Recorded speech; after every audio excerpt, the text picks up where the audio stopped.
Movie starting లో ఒక business man ని చూస్తాం. అతని పేరు మార్క్ అండ్ ఇంకా అతని చాలా రిచ్. దాంతో పాటు కాస్త ఈగో కూడా ఎక్కువే. ఏదైనా కొత్తగా ట్రై చేయాలనే తపనతో అతను అంటార్టికాలో ఒక గ్రాండ్ వెడ్డింగ్ డెస్టినేషన్ స్టార్ట్ చేయాలని అనుకుంటాడు. అలా చేయడం వల్ల అతని బిజినెస్ అనేది ఎక్సలెంట్ స్టేజ్ కి వెళ్తుందని నమ్ముతాడు. ఈ ప్లాన్ తో అతను ఒక ప్రైవేట్ విమానంలో అంటార్టికాకు బయలుదేరుతాడు. విమానంలో అతనితో పాటు మరో ఇద్దరు కూడా ఉంటారు. ఒకరు జింగ్ అనే అమ్మాయి. తను ఒక సైంటిఫిక్ ఫోటోగ్రాఫర్. పొడుగ్గా ప్రశాంతంగా సీరియస్ గా ఉండే ఈ అమ్మాయి అరోరా లైట్స్ పై రీసెర్చ్ చేయడంతో పాటు ఫోటోలు తీయడానికి అంటార్టికా వెళ్తుంది. ఇంకొకరు ఒక రీసెర్చ్ చేసే ఇంకొక అమ్మాయి. ఆమె కూడా చాలా సీరియస్ గా ఉంటుంది. మార్క్ కేమో తన గురించి గొప్పలు చెప్పుకోవడం అలవాటు. ప్లేన్ లో జింగ్ తో మాట్లాడడానికి మార్క్ ట్రై చేస్తాడు. కానీ జింగ్ మార్క్ చెప్పే మాటలను పెద్దగా పట్టించుకోదు. ఆమె తన లక్ష్యం గురించి ఆలోచిస్తూ ఉంటుంది. అంతలో విమానం అంటార్టికా వైపు వెళ్తుండగా ఒక్కసారిగా వాతావరణం మొత్తం అంతా కూడా మారిపోతుంది. ఆకాశం అంతా చీకటితో నిండిపోతుంది. గట్టి మంచు గాలులతో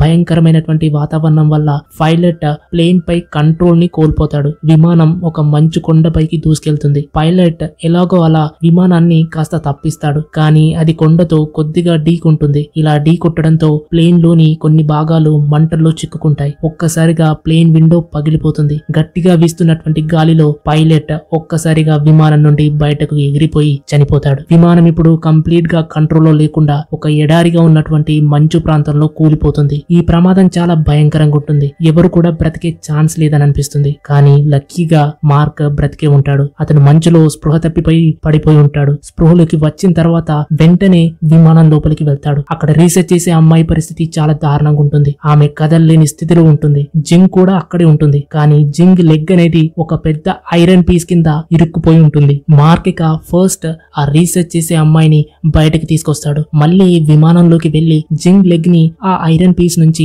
బయటకు తీయడానికి ట్రై చేస్తాడు. కానీ అతను కొంత ఫోర్స్ యూజ్ చేయగానే విమానం ప్లేస్ లో ఉన్నటువంటి ఆ మంచు యొక్క సర్ఫేస్ అనేది పగలడం స్టార్ట్ అవుతుంది. ఒకవేళ మంచు పూర్తిగా పగిలిపోతే విమానం అనేది మంచు కింద ఉన్నటువంటి చల్లని వాటర్ లోకి జారిపోతుంది. అంటే అందరూ చనిపోతారు. ఇది గమనించిన మార్క్ తన వస్తువుల్ని తీసుకుని బయటకు వచ్చేస్తాడు. కానీ జింగ్ యొక్క పరిస్థితి చూసి అతనికి బాధేస్తుంది. తన ప్రాణాలను పనంగా పెట్టి మళ్ళీ లోపలికి వెళ్తాడు. చాలా కష్టపడి జింగ్ కాలును బయటకు తీసి ఆమెను విమానం నుండి బయటకు తీసుకొస్తాడు. అదే టైంలో మంచు అనేది పగిలి విమానం పూర్తిగా చల్లటి వాటర్ లో మునిగిపోతుంది. మార్క్ జింగ్ ఇద్దరు కూడా గాయపడినటువంటి రీసెర్చ్ అమ్మాయి దగ్గరికి వెళ్తారు. కానీ ఆమె అప్పటికే చనిపోయి ఉంటుంది. ఈ సీన్ చూసి ఇద్దరు కూడా చాలా బాధపడతారు. జింగ్ లెగ్ విరిగిపోయి నడవలేని కండిషన్ లో ఉంటుంది. చుట్టూ చూస్తే మంచు, మరోవైపు మనుషుల జాడే అనేది లేదు. ఫోన్ లో సిగ్నల్ లేదు. ఎవరిని కూడా హెల్ప్ కోసం పిలవలేని పరిస్థితి. వాళ్ళని కాపాడడానికి ఎవరు రారని వాళ్ళకు అర్థమైపోతుంది. అంటార్టికాలో ఉండే చలి చాలా డేంజర్. కాబట్టి ముందుగా వాళ్ళు ఆ చలి నుండి బ్రతికి బయటపడాలంటే ఒక సేఫ్ ప్లేస్ కి వెళ్ళాలి.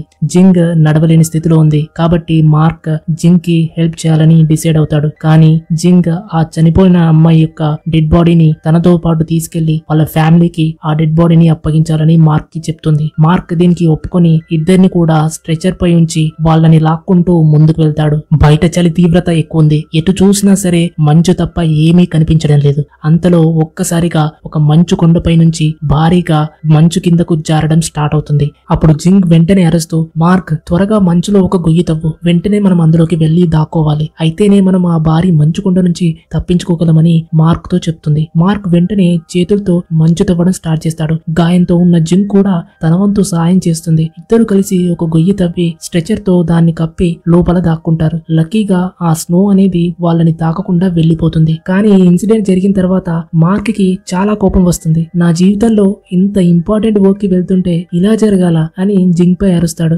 జింగ్ కూడా ఏమాత్రం తగ్గకుండా, అందుకే నువ్వు వెదర్ బాలేదని చెప్పినప్పుడు కూడా వినలేదు. నువ్వు నీ మొండితనం వల్లే ఈ విమానంలో వెళ్తానన్నావు. లేకపోతే నేను ఇంత తొందరగా రీసెర్చ్ కి వెళ్లేదాన్ని కాదు అని స్ట్రాంగ్ గా రిప్లై ఇస్తుంది. నిజానికి అంటార్టికాకి ఫ్లైట్స్ వెళ్లే ముందు చాలా ప్రికాషన్స్ తీసుకుని వెళ్తారు. అంతేకాకుండా అంటార్టికా యొక్క వెదర్ గురించి వార్నింగ్స్ వాళ్ళకి ముందే వచ్చుంటాయి. కానీ మార్క్ ఫ్లైట్ ని లేట్ చేయడానికి ఏమాత్రం ఒప్పుకుని ఉండడు. దీంతో జింగ్ కూడా మార్క్ తో పాటు ఈ ప్రైవేట్ ఫ్లైట్ లో రావాల్సి వచ్చింది. ఇక మార్క్ కోపంతో మంచులో తవ్వినటువంటి గొయ్యి నుంచి బయటకు వచ్చి ఒక కొండపైకి ఎక్కి ఫోన్ లో సిగ్నల్ కోసం ప్రయత్నిస్తాడు. కానీ ఎక్కడ సిగ్నల్ రాదు. కోపంతో మార్క్ గట్టిగా అరుస్తూ కేకలు వేస్తూ ఉంటాడు. అంతలో అతని కాలు జారి కొండపై నుంచి జారి పడిపోతాడు. లక్కీగా పెద్దగా గాయాలేమి కావు. అప్పుడే అతనికి దూరంగా ఒక ఇల్లు కనిపిస్తుంది. అది చూసి మార్క్ చాలా హ్యాపీగా ఫీల్ అవుతాడు. వెంటనే మార్క్ జింగ్ దగ్గరికి వెళ్లి ఈ విషయం గురించి చెప్దామని అనుకుంటాడు. కానీ అక్కడికి వెళ్లి చూస్తే చనిపోయిన ఆ అమ్మాయి యొక్క డెడ్ బాడీ దగ్గర కొన్ని రాబందులు ఆ బాడీని తింటూ ఉంటాయి. పైగా ఒక రాబందు జింగ్ పై అటాక్ చేయడానికి కూడా వస్తుంది. కానీ మార్క్ వెంటనే వచ్చి దాన్ని అక్కడి నుంచి తరిమేస్తాడు. ఈ సిచ్యువేషన్ లో డెడ్ బాడీని తీసుకెళ్లడం పాసిబుల్ కాదని మార్క్ చెప్తాడు. మన మామని ఇక్కడే మంచులో పాతి పెట్టాలి అని జింగ్ తో మార్క్ చెప్తాడు. దానికి జింగ్ కూడా ఒప్పుకుంటుంది. మార్క్ ఆ అమ్మాయి శవాన్ని మంచులో పాతి పెడతాడు. ఆ తర్వాత మార్క్ జింగ్ ని తనపై ఎత్తుకొని ఆ ఇంటి వైపు వెళ్తాడు. కానీ ఆ మంచులో జింగ్ ని మోస్తూ నడవడం అంత ఈజీ కాదు. ఆ స్నోలో సడన్ గా మార్క్ కంట్రోల్ తప్పి జింగ్ తో సహా కింద పడిపోతాడు. దీనివల్ల జింగ్ కి ఉన్నటువంటి గాయం అనేది మరింత ఎక్కువైతుంటుంది. ఆమె నొప్పితో స్పృహ కోల్పోతుంది. మార్క్ ఏమాత్రం ధైర్యం కోల్పోకుండా జింగ్ ని ఎత్తుకొని ఆ ఇంట్లోకి తీసుకెళ్తాడు. కొంత టైం తర్వాత జింగ్ కి స్పృహ వస్తుంది. జింగ్ తన లెగ్ ని అబ్జర్వ్ చేస్తే లెగ్ యొక్క బోన్ అనేది కొంచెం వంకరగా మారిపోయి ఉంటుంది. వీక్ గా ఉన్న నొప్పితో బాధపడుతూ ఉన్నా కూడా జింగ్ మార్క్ తో ఒకవేళ ఈ వంకరైన బోన్ ని కరెక్ట్ చేయకపోతే నేను ఇక్కడే చనిపోవచ్చు అని మార్క్ తో చెప్తుంది. మార్క్ అది విని భయపడిన ధైర్యం తెచ్చుకొని జింగ్ లెగ్ ని సరి చేయడానికి ట్రై చేస్తాడు. ఇలా చేస్తున్నప్పుడు జింగ్ విపరీతమైనటువంటి నొప్పిని భరిస్తుంది. మార్క్ ఇక బయటకెళ్లి ఇంటి దగ్గర ఒక జనరేటర్ ని చూస్తాడు. దాన్ని ఆన్ చేస్తే ఇంట్లో లైట్లు హీటర్ పనిచేయడం స్టార్ట్ అవుతాయి. లోపలికి వచ్చి చూస్తే కొన్ని ఫుడ్ ఐటమ్స్, గ్యాస్ సిలిండర్ ఇంకా అవసరమైనటువంటి వస్తువులు కూడా దొరుకుతాయి. కానీ జింగ్ ఆ ప్యాకెట్స్ యొక్క ఎక్స్పైరీ డేట్ చూసి ఇవి 2 నెలల క్రితం ఎవరో ఇక్కడే వదిలేసి వెళ్లారు, కొన్ని ఆల్రెడీ పాడైపోయాయి అని మార్క్ తో చెప్తుంది. జింగ్ మార్క్ తో ఇక్కడ నుంచి 20 కిలోమీటర్ల దూరంలో అరోరా స్టేషన్ ఉంది, అక్కడికి వెళ్తే మనం బతకచ్చు అని చెప్తుంది. అలా జింగ్ అనగానే మార్క్ కి కొంచెం హోప్ వస్తుంది. కానీ జింగ్ వరి అవుతూ స్టేషన్ ఇక్కడ నుంచి 20 కిలోమీటర్ల దూరంలో ఉందని తెలుసు, కానీ ఏ డైరెక్షన్ లో ఉందో మనకు తెలియదు. జనరేటర్ లో డీజిల్ 75 డేస్ మాత్రమే సరిపోతుంది. అది కూడా చలికాలంలో జనరేటర్ ని రోజు 8 గంటల చొప్పున వాడితేనే 75 డేస్ కి సరిపోతుంది అని మార్క్ తో చెప్తుంది. ఇంకా వాళ్ళ దగ్గర ఉన్నటువంటి ఫుడ్ కూడా సరిపోదు. అంటే వాళ్ళు వేటాడాలి లేదా బయటకెళ్లి చేపలు పట్టాలి. 3 రోజులు గడిచినా కూడా వాళ్ళని కాపాడడానికి ఎవరు రారు. 4th డేన మార్క్ అవసరమైన థింగ్స్ ని తీసుకుని అరోరా స్టేషన్ ని వెతకడానికి నార్త్ డైరెక్షన్ లో వెళ్తాడు. జింగ్ గాయం వల్ల ఇంట్లోనే ఉంటుంది. మంచులో గంటల తరబడి నడిచిన మార్క్ కి ఏమీ దొరకదు. ఇక ఇంటికి తిరిగి ఖాళీ చేతులతో వస్తాడు. జింగ్ మార్క్ తో మంచులో నువ్వు గంటకు 4 కిలోమీటర్స్ నడవచ్చు, దీనికి మించి ఇంకా కొన్ని గంటలు నడిచినా కూడా స్టేషన్ కనిపించకపోతే ఈవినింగ్ టైం వరకు ఇంటికి తిరిగిరా, లేకపోతే దారి తప్పిపోయే ఛాన్స్ ఉందని చెప్తుంది. నెక్స్ట్ డే మార్క్ మళ్ళీ స్టేషన్ ని వెతకడానికి వెళ్తాడు. ఒకవైపు గట్టిగా వీచే మంచు గాలుల్ని తట్టుకుని ఈస్ట్ డైరెక్షన్ లోకి వెళ్తాడు. కానీ అటు సైడ్ వెళ్ళినా కూడా ఏమీ లాభం లేదు. ఇలా 10 డేస్ అయిపోతాయి. వాళ్ళ దగ్గర ఉన్నటువంటి ఫుడ్ తగ్గిపోతుంది. ఇద్దరు కూడా వీక్ అయిపోతారు. సర్వైవ్ అవ్వడానికి పెంగ్విన్ ఇంకా సీల్ సూప్ ని తాగాల్సి వస్తుంది. కానీ టేస్ట్ మాత్రం ఏ మాత్రం నచ్చదు. ఒక రోజు మార్క్ చేపలు పట్టడానికి మంచు దగ్గర ఉన్నటువంటి ఒక చిన్న లేక్ దగ్గరికి వెళ్తాడు. చేప పట్టుకుని తిరిగి వస్తుండగా మంచు ఒక్కసారిగా పగిలిపోతుంది. దాంతో మార్క్ లోతుగా ఉన్నటువంటి ఒక గొయ్యిలో పడిపోతాడు. బయటకు రావడానికి అసలు దారే లేదు. 2 రోజులు అక్కడే ఇరుక్కుంటాడు. తన చావు దగ్గర పడిందని అనిపిస్తుంది. కానీ మార్క్ కి జింగ్ గుర్తొస్తుంది. నేను తిరిగి రాకపోతే జింగ్ ఏమవుతుంది అని ఆలోచించి ధైర్యం తెచ్చుకుని హ్యామర్ తో మంచుని పగలగొడుతూ ఉంటాడు. మరోవైపు జింగ్ మార్క్ 2 రోజులుగా ఇంటికి రాకపోవడంతో అతను చనిపోయి ఉంటాడేమోనని బాధపడుతుంది. ఇంట్లో హీటర్ ఆగిపోవడంతో చలికి తట్టుకోలేకపోతుంది. ఇక చేసేదేమీ లేక జింగ్ నేలపై జారుకుంటూ జనరేటర్ దగ్గరకు వచ్చి దాన్ని స్టార్ట్ చేయాలని చూస్తుంది. అయినా కూడా అది స్టార్ట్ అవ్వదు. ఒకవైపు చలి, ఇంకా జింగ్ కాలికి ఉన్న నొప్పిని భరించడం చాలా కష్టమవుతుంది. ఇవన్నీ నేను భరించలేను అని జింగ్ తన గొంతును కట్ చేసుకుని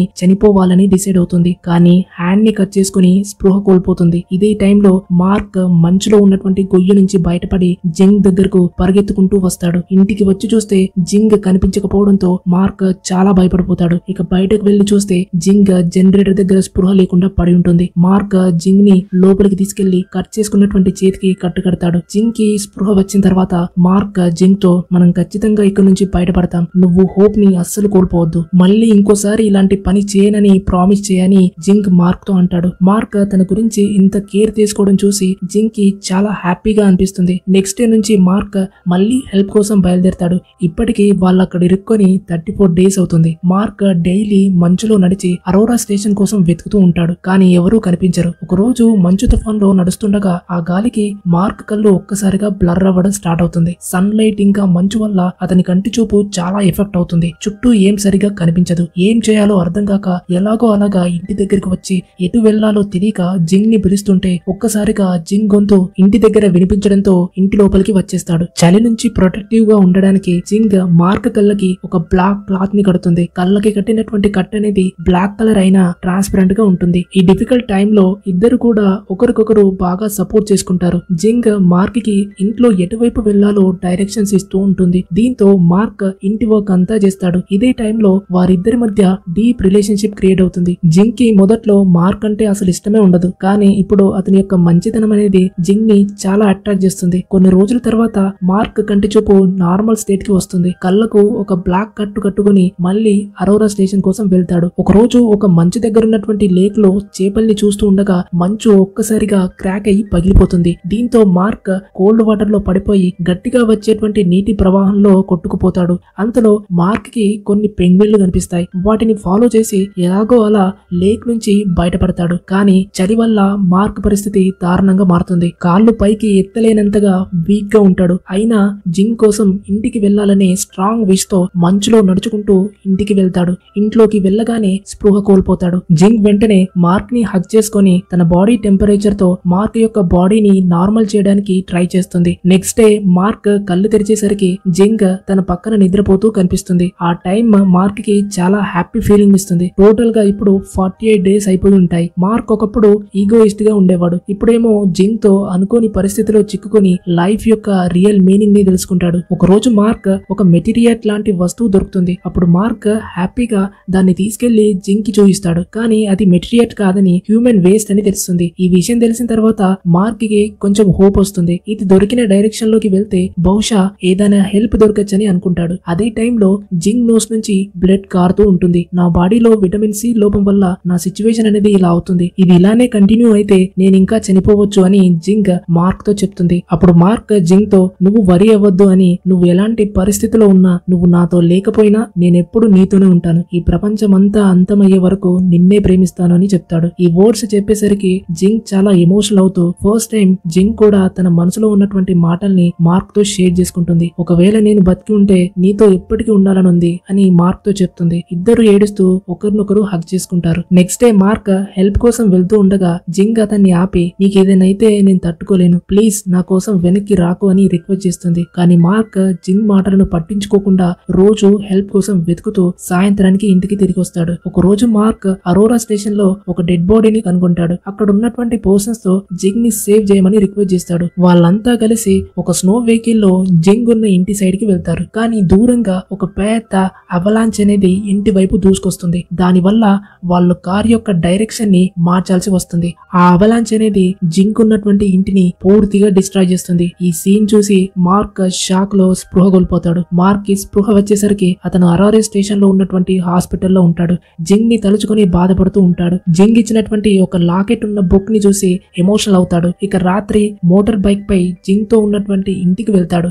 అక్కడ జింగ్ ప్రాణాలతో ఉండడం చూసి ఆనందంతో ఉక్కిరి బిక్కిరవుతాడు. చివరకు ఇద్దరు కూడా సక్సెస్ఫుల్ గా సేవ్ అవుతారు. ఇక మార్క్ అండ్ జింగ్ ఇద్దరు కూడా ఒక కొత్త లైఫ్ స్టార్ట్ చేయడానికి రెడీ అవుతారు. ఇక్కడితో స్టోరీ ఎండ్ అవుతుంది. ఒకవేళ మీరు గనక మార్క్ ప్లేస్ లో ఉంటే అరోరా స్టేషన్ నుంచి మళ్ళీ తిరిగి వచ్చి జింగ్ ని తీసుకెళ్లేవారా కాదా? ప్లీజ్ మీ ఒపీనియన్ ని కమెంట్ లో షేర్ చేయండి. మరో వీడియోలో కలుద్దాం. అంతవరకు బాయ్.